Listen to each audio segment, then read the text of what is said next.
आज भारत का प्रोफाइल पूरी तरफ बढ़ रहा है। आज भारत दुनिया के लिए एक स्वीकृत और सम्मानीय देश के रूप में बन रहा है। आप देख लें, इंडिया में टैलेंट की कदर है। मैं ग्रेजुएट हूँ। Can you speak English with me? Can you speak English with me? Any way of the life but person. India के बारे में यही होगा कि उन्हें भी खुश होना चाहिए। आजादी का दिन है, जैसे हम लोग खुशी मना रहे हैं वैसे वो भी मनाएं। मरियम नवाज शरीफ साहिबा, आज पाकिस्तान बना और मैं एक ग्रेजुएट आदमी अपने 4 बच्चों के साथ पैदल घूम रहा हूँ। Dubai Prince and police celebrating independence day. मतलब प्रिंस ने, दुबई के प्रिंस ने, हम और वीडियो नहीं ला रहे थे लेकिन इस वीडियो ने लाने पर मजबूर कर दिया कि दुबई के प्रिंस ने और दुबई की जो पुलिस है उन्होंने बुगाटियां और इन कारों में जाके भारत का इंडिपेंडेंस डे, जो पुलिस की कारें सुपर कार्स उधर दी हुई हैं, उनके अंदर जाकर मतलब उन्होंने भारत का इंडिपेंडेंस डे सेलिब्रेट किया।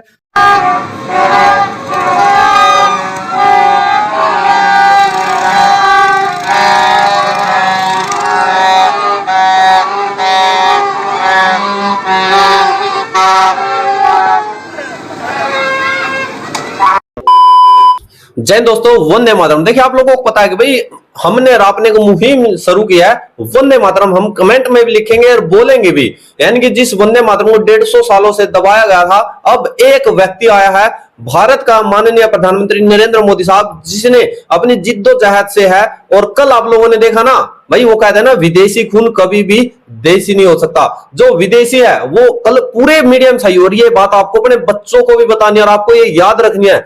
कल देखा, स्टॉप स्टॉप स्टॉप, ठीक है। तो एक वो प्रधानमंत्री रहा है जो बोलता था कि वंदे मातरम विदेशी धुनों पर नहीं बजता, इस वजह से इसको बंद करो। और अब जो है, देखिए, बात करें जी पाकिस्तान और भारत का इंडिपेंडेंस डे हुआ। पाकिस्तानी ये रो रहे हैं कि भारत का तमाम दुनिया मना रही है। भाई, जब तुम इस बैंड बाजा से बाहर नहीं निकलोगे, पों से बाहर नहीं निकलोगे, जब तुम, यानी कि भाई, बस मैं कहता हूं एक बार आप वीडियो देखिए, उसके बाद हम बात मैन्युफैक्चरिंग करते हैं, इलेक्ट्रिक बाइक, इलेक्ट्रिक कार्स वगैरह बनाते हैं। एक म्यारी मैसेज देना चाहता हूँ पाकिस्तान के लिए। आप मुझसे सवाल करें जो इनसे कर रहे थे, कि मैं अपनी तरफ से ही दे दूं मैसेज। दे दो भाई, दे दो। देखिए, 14 अगस्त वाले दिन हमारे बच्चे, हमारी यूथ कैसे बाहर निकल रही है, हमारा गर्दी कर रही है, बाजे बजा रही है। इंडिया जो है वो अपनी आजादी वाले दिन में मैन्युफैक्चर वगैरह करते हैं, इलेक्ट्रिक बाइक्स, इलेक्ट्रिक कार्स बनाते हैं अपनी आवाम के लिए। तो आप इसमें इंडिया को और पाकिस्तान की आवाम को क्या बोलना चाहोगे? इंडिया की तो आवाम के लिए मैं बोलना गुनाह समझता हूँ। क्यों गुनाह समझते हैं? पाकिस्तान को देखा कि वो इसलिए कि शायद आप जानती नहीं है, कश्मीर में जुल्म हो रहा है और बरसों से हो रहा है। इंडिया का नाम मेरी जबान पे है, मैं बोलने का शौक रखता हूँ, मैं इसे मुनासिब नहीं समझता। अगर आप कहें तो मैं इंडिया की बात कर देता हूँ। आज इंडिया की टेक्नोलॉजी क्यों तेज है, उसकी वजह यह है कि मैं कुछ साल पहले, अगर आप जाएं, हमारे लोग आए थे इधर इंफॉर्मेशन टेक्नोलॉजी का प्लांट लगाने। पाकिस्तानी हुकूमत ने बोला हमें क्या दोगे, इंडिया ने बोला हमें कुछ ना देना, हमारी आवाम को सिखाना। समझ आइए बात की, ठीक है। अगर इधर हमारे हुक्मरान ही जो है वो टेक्नोलॉजी और वगैरह आसाइशें जो हैं वो नहीं आने देंगे तो आवाम जो भी कुछ कर ले वो कुछ नहीं होता। तो वही तो कह रहे हैं कि भाई इंडिया बहुत आगे चला गया क्योंकि वो अपनी आवाम को अपॉर्चुनिटीज देती है। पाकिस्तान में ऐसा कुछ नहीं देते हैं अपॉर्चुनिटी। कैसे वो दे आप देख लें, इंडिया में टैलेंट की कदर है। मैं ग्रेजुएट हूँ। Can you speak English with me? Can you speak English with me? Any way of the life but person. Some person have a good luck, they achieve many heights in the Pakistan, but some person have a good luck, they achieve many heights in the Pakistan. मैं पाकिस्तान के जागीरदारों, हुक्मरानों और उन लोगों को भाई एक message दे रहा हूँ, ये पाकिस्तान ऐसे आजाद नहीं हुआ हमने बांसुरी निकाली। पाकिस्तान इसलिए आजाद हुआ कि यहाँ इस्लाम का बोलबाला हो। और मेरे हिसाब से 100 में से 10 नौजवान होंगे जो आजकल नमाज पढ़ते होंगे। फिर कहाँ गई वो बात कि इस्लाम के नाम पे कायम हुआ था? भाई, अपने बच्चों को इस्लाम का दरस दो, उनके हाथों से मोबाइल छीन कर उन्हें सूरत अल कौसर पढ़ने की तरजीह करो, ठीक है। आपने बोला कि पाकिस्तान के लोग बड़े एजुकेटेड। आज क्या में पाकिस्तान के वक्त मरियम नवाज शरीफ साहिबा, आज पाकिस्तान बना और मैं एक ग्रेजुएट आदमी अपने 4 बच्चों के साथ पैदल घूम रहा हूँ।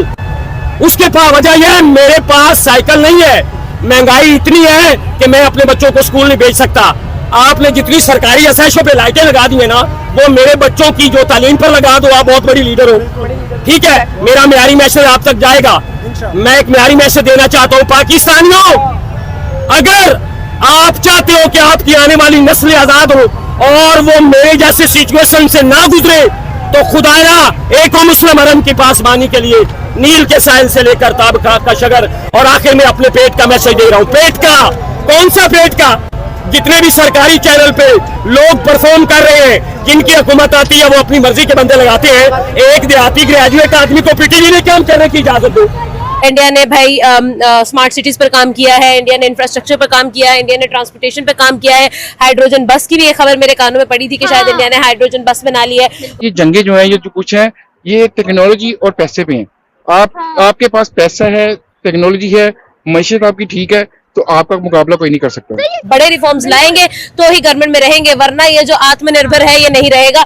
तो यही बात जो है, इंडिया हमारे से एक दिन बाद आजाद बना, बिल्कुल, और देखें वो हमसे कहाँ आगे चला गया। बिल्कुल भाई हमसे तो बांग्लादेश आगे चला गया। हाँ। और ये देखें कि अभी तक जमहूरियत चल रही है वहाँ पे, अभी तक जमहूरियत चल रही है। दुनिया उनको अप्रिशिएट करती है। अब आप नरेंद्र मोदी ये समझ चुके हैं, क्योंकि ये जो जेनजी का प्रोटेस्ट हुआ था उससे भी उनको पता चल चुका है कि भाई मेरी गवर्नमेंट अगर मैं काम करूंगा तो ही रहेगी, अदरवाइज नहीं रहेगी, अदरवाइज कॉकरोचेस आकर नोच लेंगे। 70 मिनट से ज्यादा प्राइम मिनिस्टर नरेंद्र मोदी बोले हैं, तो जो इंसान 70 मिनट बोल सकता है वो कुछ ना कुछ तो कर ही सकता है। मेरे नेतन्याहू का ऑन द स्पॉट बयान है कि पाकिस्तान का जो एटम बम है वो हम पे नहीं चलेगा, ना इंडिया पे चलेगा, ना यूरोप कंट्री पे चलेगा। तो फिर ये किस पे चलेगा? हम ही पे चलेगा। फिर और क्या हो सकता है? हमने बनाया। मोदी की अगर हम लोग बात करते हैं तो उन्होंने बहुत सारे ऐसे रिफॉर्म्स दिए हैं जो हम लोगों को इंडिया के लिए सर्व करते हुए नजर आए हैं, जिसके अंदर आप देख लो कि यार इसरो ने ऑलरेडी कितनी ज्यादा चीजें अचीव की हैं। प्राइम मिनिस्टर नरेंद्र मोदी के 80वें आजादी के मौके पे जो है नरेंद्र मोदी लाल किले में खिताब कर रहे हैं। याद रहे कि नरेंद्र मोदी जो है वो लाल किले में सबसे ज्यादा खिताब करने वाले दूसरे वजीर आजम बन चुके हैं। इससे पहले जवाहरलाल नेहरू ने वहां पे इतना ज्यादा खिताब किया था। 70 से ज्यादा मिनट की उन्होंने स्पीच की, और जो पूरी स्पीच थी उसमें उन्होंने सिर्फ यही बातें की कि हम इंडिया को किस तरह मेड इन इंडिया कर सकते हैं, ज्यादा से ज्यादा आत्मनिर्भर भारत पर काम कर सकते हैं, अपने फाइटर जेट बना सकते हैं, अपने जेट इंजन बना सकते हैं। जेट इंजन के हवाले से तो उन्होंने ये कहा कि एटम बम बनाने से भी ज्यादा जो है मुश्किल काम है। एआई पे बात की गई। तो दोस्तों, जिस बात कर रहा था मैं पोपो की, पाकिस्तानी स्टूडेंट और भारतीय स्टूडेंट, कल बच्चे हैं भारत के अंदर तिरंगा यात्रा निकली है, हर घर तिरंगा, और पाकिस्तान में हर घर पौ पौ पौ पौ। तो भाई फर्क है। तो कौन तुम लोगों को जो है कौन सेलिब्रेट करेगा, कौन तुम्हारा परचम लगाएगा, कौन बुर्ज खलीफा पर तुम्हें लगाएगा? यानी कि तुमने तमाम देश दुनिया को दिया क्या है, ये चीज बता दीजिए भाई। तुमने ये चीज दी है आम, आप कह दिए जनमानस के लिए, प्रकृति के लिए, जो तुमने चीज निजात की है वो चीज बताओ। कोई पाकिस्तानी अगर वीडियो देख रहा है तो कमेंट जरूर करे भाई। भारत की बात कर ले तो एक 2047 का विजन दिया है मोदी साहब ने। पाकिस्तान के अंदर तो खुद पाकिस्तान का मेरे ख्याल में कल बैंड बाजा पोंपो से तो बाहर ही नहीं निकले हैं। स्पीच तो इनके जो प्रेसिडेंट है उसकी बहुत दूर की बात है। एक वो केक है इनका, तमाम दुनिया में इनको थू थू पड़ रहा है। भाई जब पता है आवाम भूखे नंगे है तो क्यों केक ले आकर वहां पर रख रहे हो तुम? तो यानी कि जब भी फिर वही बात आ जाती है, जो बंदे की मैंने रील दिखाई है, वो वीडियो दिखाई है, I am graduate, I am talk English. भाई इंग्लिश एक लैंग्वेज है, इंग्लिश सीखने से आप पढ़े लिखे नहीं हो जाते। मैं कह देता हूं मुझे हरियाणवी आती है, कोई कहता पंजाबी आती है, तमिल, तेलुगु, मराठी, ये सभी की सभी आम भाषाएं हैं। केरल के अंदर बच्चा इंग्लिश बोलता है। अब ये थोड़ी ना कहेंगे हर बच्चा इंटेलिजेंट है। अब एक बात लगा दीजिए, हमारे यहाँ हिंदी बोलते हैं, विदेशों में जो आप ब्रिटेन ले लीजिए वहां पर इंग्लिश बोलते हैं, तो क्या उनको हिंदी नहीं आती? अगर कोई वहां पर हिंदी सीख ले तो ब्रिलियंट नहीं होगा, उसने एक लैंग्वेज सीखी है। यही चीज समझना है फर्क भाई।